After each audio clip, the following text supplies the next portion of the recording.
Two digits কোনো নাম্বারকে কীভাবে খুব সহজে 11 দিয়ে গুণ করা যায় দেখে নাও।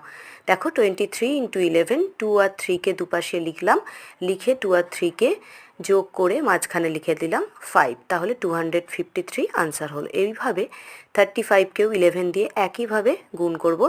দেখো 3 আর 5কে দুপাশে লিখে মাঝখানে 3 আর 5কে যোগ করে 8 লিখে দিলাম।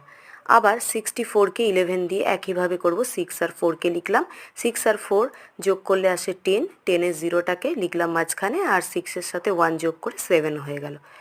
এইভাবে দেখো 82 ইন্টু 11, 8 আর 2কে লিখলাম দুপাশে, 8 আর 2 প্লাস করে কত আসে 10, তাহলে 10-এর 0টাকে মাঝখানে লিখলাম, 8 আর 1 যোগ করে 9 এসে গেল, তাহলে 902 হলো। এইভাবে তোমরা আমাকে কমেন্ট বক্সে জানাও 78 ইন্টু 11 কত হবে।